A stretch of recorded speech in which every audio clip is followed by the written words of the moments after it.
Bertemu kembali, kuasa hukum Saka Tatal menantang jaksa penuntut umum untuk membuktikan benar atau tidak bukti foto yang diajukan pihaknya sudah ada dalam berkas perkara terpidana kasus Vina. Titin memastikan berdasarkan berkas fakta persidangan pada 2016 lalu tidak ada foto kondisi tubuh Vina di tahun 2016 yang kini diajukan sebagai novum atau bukti baru Saka Tatal. Titin menantang pihaknya siap dikonfrontasi dengan para jaksa penuntut umum untuk bersama-sama membuka berkas. Menurut Titin, sepanjang dia mengawal persidangan Saka Tatal dan 7 terpidana lain, tidak ada bukti foto yang dijadikan novum saat ini. Titin menyebut tanggapan atau jawaban kontra memori terkait novum foto yang jaksa sampaikan tidak benar. Nggak ada. Silahkan jaksa membuktikan apakah ada berkas kelima foto yang dijadikan novum di dalam persidangan Saka. Tidak pernah ada. Jangankan di sidang Saka, di sidang dewasa yang punya nomor perkara berbeda, tidak ada foto yang visualnya Vina dan bagian tubuh Vina bagian bawah dan bagian atas itu di dalam berkas 7 terpidana, apalagi di Saka. Kalau misalnya jaksa meyakini itu sudah ada di dalam berkas, saya tantangin buka berkasnya, nggak ada di dalam berkas itu. Di lain pihak, pengacara Ibtu Rudiana menyebut ayah almarhum Eki itu akan muncul ke publik dalam beberapa hari. Kemunculan itu untuk mengajukan amicus curiae atau sahabat pengadilan.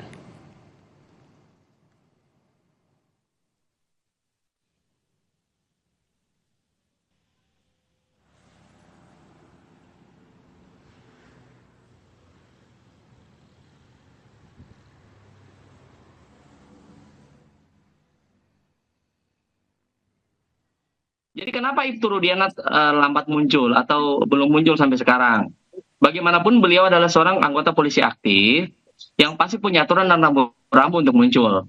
Tapi karena sekarang tekanan masyarakat, framing dan sebagainya sudah sedemikian keras, ya maka beliau menunjuk kami begitu ya. Jadi ya kita lawyer bukan orang yang tukang ribut-ribut gitu kan, untuk menjelaskan dan menyampaikan juga kepada publik bahwa ini loh fakta dan data yang bisa tersaji, dan Ibtu Rudiana suatu saat akan muncul kok ya. Suatu saat itu akan menunggu momen kapan menurut Anda? Karena kan dari sekian banyak yang kasus ini muncul menyasar kepada Rudiana. 1-2 hari ini kita akan mengajukan amicus curiae ke pengadilan. Jadi nggak usah diminta, kita yang mau datang memang ya, kita sudah mengajukan itu. Siapa? Saya dapat itu. Ya, ibu sebut fotonya siapa ini? Eki, korban. Siapa namanya? Saya tahu korban itu. Korban. Eki, ya, ibu sebut. Eki, berupa foto. Jaksa penuntut umum persidangan PK Saka Tatal menolak novum atau bukti baru yang diajukan oleh Saka Tatal dalam upaya peninjauan kembali kasus pembunuhan Vina dan Eki.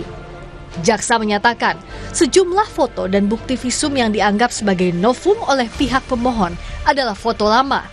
Foto itu telah diperiksa juga oleh pihak kepolisian, dimasukkan ke dalam berkas perkara saat disidangkan. Namun kuasa hukum Saka Tatal menyebut foto tak pernah jadi bukti karena polisi berpatokan tewasnya Vina dan Eki adalah karena pembunuhan. Sementara pihak Saka meyakini kejadian itu sebagai kecelakaan. Pihak Saka meminta pula Ibtu Rudiana dihadirkan dalam sidang. Selama ini mereka berpatokan itu adalah pembunuhan, bukan kecelakaan. Nah, itu yang kita ulang kembali dan kita berharap polisi, khususnya Polres dan Jabar, itu bisa menghadirkan termasuk Rudiana dan saksi-saksi dari Polsek Talun. Betul. Apabila pihak kepolisian tidak menghadirkan saksi dan suatu saat akan bebas, ini akan menjadi catatan buruk bahwa tidak ada itikat baik dari para penegak hukum ini untuk menerangkan persoalan ini. Ya, begitu kira. Sementara mantan Kabar Eskrim, Komjen Purnawirawan Ito Sumardi berpendapat, kasus meninggalnya Vina dan Eki karena pembunuhan atau kecelakaan harus berpegangan pada visum dalam alias otopsi. Kemudian juga ada yang menarik yang mungkin merupakan hal baru juga ya. Saya kira mungkin dari yang saya tangkap dari pengacaranya saudara Rudiana bahwa ada hasil wawancara daripada Pak Deddy Mulyadi ya, mantan bupati, kepada yang memandikan jenazah Vina. Nah, saya kira itu akan menjadi salah satu yang dipakai pegangan bagi pengacaranya Pak Ibtu Rudiana, apakah itu memang kecelakaan lalu lintas, apakah pembunuhan? Karena ibu itu mengatakan katanya kalau nggak salah bahwa ini adalah bukan kecelakaan lalu lintas sih Pak, pembunuhan, meskipun itu kan harus dibuktikan dengan visum dalam ya Mbak ya. Namun keluarga korban masih meyakini Vina dan Eki tewas karena dibunuh. Kakak Vina, Marliana, menemukan sejumlah luka tidak wajar saat melihat jasad Vina. Meskipun Marliana membenarkan tidak ditemukan luka bekas tusukan dalam jasad Vina. Keluarga sendiri meyakini ya tetap ini pembunuhan gitu. Saya alami itu ya menurut saya jauh dari kata kecelakaan. Apa sih yang bikin yakin itu pembunuhan, Mbak?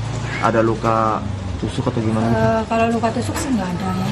Nggak ada luka tusuk, tapi ada luka-luka yang menurut saya ini adalah pembunuhan dan pemerkosaan. Nggak wajar gitu, Mbak? Ya, remuk pembunuhan aja lah. Remuk penganiayaan gitu, Mbak? Iya, terutama di bagian kepala ya. Keluarga Vina berharap Polri bisa membentuk tim pencari fakta untuk mengungkap penyebab kematian Vina dan Eki yang sebenarnya. Karena sejak sidang PK Sakatatal bergulir di persidangan, polisi belum mencari buron pembunuhan Vina dan Eki sejak Peggy dinyatakan bebas. Tim Liputan, Kompas TV.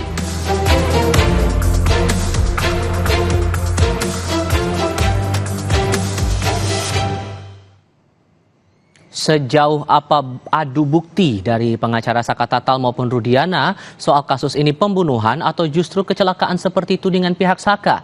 Lalu bagaimana pula proses hukum berikutnya usai klaim bukti kecelakaan tim Sakatatal ditolak jaksa? Kami akan bahas ini bersama Farhad Abbas selaku kuasa hukum Sakatatal, kemudian Pitra Romadoni Nasution selaku kuasa hukum Rudiana, dan Heri Firmansyah selaku pakar hukum pidana. Selamat sore semuanya, apa kabar? Selamat sore Mas Tipal. Terima kasih seluruhnya sudah bergabung bersama kami. Pak Heri, saya mulai dengan Anda dulu. Awalnya kasus ini dijerat dengan pidana pembunuhan, tapi kemudian pemohon PK dalam hal ini Sakatatal menyebut bahwa ini kasus kecelakaan. Dalam logika hukumnya, logika hukum pidana, kasus itu bergeser dari pembunuhan ke kecelakaan itu memungkinkan atau tidak? Ya, memungkinkan jika ada penyelundupan hukum ya. Tapi kan itu perlu bukti yang kuat di sana. Ini yang menjadi masalah adalah kekurangan bukti yang saya rasa ya. Kurang bukti kuat yang tidak terbantahkan sehingga menjadi persoalan polemik ini muncul, silang sengkarut masalah ini nggak kelar-kelar gitu. Dan dari awal pernyataan-pernyataan itu kan tidak kemudian langsung dibalas dengan satu bukti yang kuat ya. Dasarnya selalu mengatakan berdasarkan putusan. Nah, maksud saya jika memang ini adalah unjuk bukti di pengadilan, maka kan peluangnya harusnya dimaksimalkan di sana. Ya, jadi kita nggak lagi bicara tentang dalil-dalil saja, tidak hanya mendasarkan pada putusan. Sehingga ini juga membuat kita yang mengikuti perkara ini yang tidak terlibat langsung, jadi tercerahkan juga. Karena kan versinya kemarin juga di PK Sakatatal, bahkan kalau saya nggak salah kuasa hukumnya menyatakan bahwa nggak ada sama sekali Sakatatal itu di TKP. Nah ini kan aneh bin ajaib nih kalau sampai fakta-fakta yang kemudian yang dipakai adalah fakta yang menyesatkan. Saya nggak tahu fakta yang mana yang kemudian nanti dipilih dan kemudian akhirnya itu menjadikan bahan pertimbangan untuk memutuskan seseorang. Nah ini yang menjadi persoalan. Nah ini yang kemudian mengapa dari awal kita selalu menyoal masalah bukti. Bahkan dalam sistem pembuktian pidana berkali-kali sudah kita sampaikan bahwa kita mengenal yang namanya dua alat bukti plus keyakinan hakim kan dalam memutuskan. Nah dalam penyidikan pun yang disoal adalah masalah dua alat bukti. Nah alat bukti ini yang benar-benar harus diuji, dilakukan secara profesional, harus tuntas dia Mas Tifal. Jangan sampai ini jadi persoalan presiden. Nah kalau seandainya tidak menimbulkan lubang atau celah hukum, saya nggak yakin percaya perkara ini sampai sejauh ini begitu. Oke, kalau kemudian ada satu novum yang diajukan oleh pihak Sakatatal yakni foto kondisi tubuh Vina yang pada tahun 2016 lalu tidak dijadikan dasar bagi jaksa penuntut umum dalam perkara pembunuhan ini bisa ditindaklanjutikah untuk proses PK-nya, Mas Heri? Ya, saya tidak meyakini bahwa satu bukti yang seperti itu kemudian bisa menjelaskan uraian peristiwa yang lampau apalagi ya. Maka ini kan harus didukung oleh alat bukti yang lain. Apalagi menyoal misalnya kalau kita menyoal pembuktian secara mendalam itu bahkan cara memperoleh mengumpulkan bukti juga jadi persoalan, Mas Tifal. Nah kalau ini kemudian dikaitkan dengan alat bukti elektronik, perluasan dari objek Undang-Undang ITE pasal 5, nah itu kan juga akan bersoal di sana. Apakah dia memperoleh dari mana, bagaimana cara memperolehnya, agar secara bukti ini clean and clear dulu, ini bisa dijadikan sebagai bukti. Jadi sebelum masuk sebagai pertimbangan bukti, masuk dulu dia kualifikasi sebagai bukti tadi, Mas Tifal. Jadi tahan dulu di situ, Pak. Saya kasih kesempatan Bang Pitra untuk merespon ini karena dalam 2 kali agenda sidang PK ini dari pihak Sakatatal tetap teguh pada pendiriannya kasus Vina Eki ini bukan pembunuhan tapi kecelakaan. Ditambah bukti kondisi motor yang lecet itu jadi salah satu novumnya. Anda merasa gimana merespon dari PK yang berlangsung selama 2 kali ini, Bang Pitra? Ya, saya sependapat dengan jaksa penuntut umum bahwasanya novum 10 yang diajukan oleh tim penasihat hukum itu bukanlah novum berdasarkan keterangan daripada jaksa penuntut umum, karena dari novum 1 sampai 5 itu berupa foto-foto yang menurut saya itu foto itu bukanlah sebagai alat bukti sepanjang ia tidak dilakukan pemeriksaan sebagaimana diatur dalam Perkap nomor 10 tahun 2009 tentang laboratorium forensik. Diketahui bahwasanya foto tersebut terlebih dahulu semestinya harus dilakukan uji forensik dulu, apakah foto tersebut keakuratannya benar atau diedit atau didapatkan dari mana, itu harus dites dulu kebenarannya. Jangan juga kita mengajukan foto tapi keakuratannya itu tidak 100%. Makanya itu diatur dalam Perkap nomor 10 tahun 2009 terkait dengan foto harus di forensik terlebih dahulu, apakah itu valid atau tidak. Terus yang kedua, terkait dengan novum 6 sampai 10 itu berupa dengan keterangan saksi-saksi. Kita ketahui bahwasanya beberapa keterangan itu sudah pernah diperiksa di pengadilan dan di pihak kepolisian. Tentunya itu bukanlah sebagai novum, sebagaimana diatur dalam pasal 263 ayat 2 huruf A. Bahwasanya novum itu adalah bukti baru yang sama sekali belum pernah diperiksa ataupun sudah dilakukan pengujian terhadap bukti-bukti tersebut gitu. Jadi saya kira ya. Oke, saya tahan dulu di situ Bang ya. Kita sudah bergabung saat ini lewat sambungan telepon dengan Ibu Titin Prialianti selaku kuasa hukum Sakatatal. Bu Titin, selamat sore Bu. Selamat sore. Dengan Tifal di studio Bu, terima kasih sudah bergabung. Tadi disampaikan oleh Bang Pitra bahwa bukti-bukti terutama bukti digital ini tidak melewati proses forensik dulu. Dan ini ada kesan diedit begitu. Anda ngeresponnya gimana Bu Titin? Kalau kesan diedit Mas, saya ini pengacara kampung, nggak mungkin lah saya main-main kayak gitu. Yang pertama itu, yang kedua, saya sejak di 2016 yang memegang perkara ini juga sebetulnya sudah punya keyakinan di 2016 tuh ini bukanlah perkara pembunuhan dan pemerkosaan. Saya sangat yakin ini kecelakaan. Karena apa? Karena saya yang hadir di persidangan, saya yang bersidang menyatakan waktu itu menanyakan kepada anggota Polsek yang datang di lokasi TKP, bagaimana posisi kedua korban, bagaimana posisi darah, diperkuat lagi dengan saya yang melihat kondisi motor di persidangan, saya juga yang waktu itu mendengar ada sisa daging yang tersisa di baut tiang PJU. Jadi saya sejak awal sebetulnya sudah di 2016 saya sudah meyakinin ini adalah kecelakaan. Jadi kalau misalnya soal foto itu diedit, saya bukan tipe kayak gitu, Mas. Tapi bukti digital itu sudah melalui proses forensik yang Anda lakukan? Sekarang gini, kalau misalnya itu diragukan kebenarannya, kita akan menghadirkan saksi dari anggota yang melakukan oleh TKP di tahun 2016 yang tidak dihadirkan di sidang Sakatatal, tetapi dihadirkan dalam sidang ke 7 terdakwa waktu itu. Karena anggota dari Polsek yang melakukan olah TKP waktu itu memang tidak dihadirkan di saksi sidang Sakatatal, Mas. Jadi tinggal nanti dikonfirmasi apakah betul, karena itu kan foto yang ada di rumah sakit dan sangat sedikit sekali yang memilikinya. Tinggal kita konfirmasikan apakah betul ini tubuh korban yang terlihat di rumah sakit, karena tidak mungkin juga anggota tidak hafal dengan peristiwa di 2016, karena kan juga ada proses-proses lain yang orang lain tidak mengetahui, Mas. Kayak orang Cirebon, saya mengetahui ada proses-proses apa di tahun 2016 itu. Itu Mas. Jadi dari dulu saya memang meyakini ini adalah kecelakaan. Oke, Bung Pitra, saya kasih kesempatan Anda merespon itu. Jadi begini, sudah tegas diatur juga dalam Perkapolri nomor 10 tahun 2009, setiap apapun itu bukti digital, itu kan foto itu kan bukti digital karena dia diambil dari kamera ataupun handphone, sehingga kategorinya itu adalah bukti digital. Setiap bukti digital itu terlebih dahulu untuk dijadikan sebagai alat bukti yang sah, menjadi alat bukti yang sah itu harus terlebih dahulu dilakukan uji forensik. Karena apa? Karena itu produk digital. Nanti akan dilihat dari uji forensik tersebut, apakah buktinya itu hasil editan atau murni difoto atau hasil kamera di XLR. Itu nanti akan ditemukan, Mas, gitu loh. Jadi kita juga nggak bisa ujuk-ujuk kita gaurikan foto ini gitu, sehingga itu jadi bukti tanpa adanya proses ilmiah.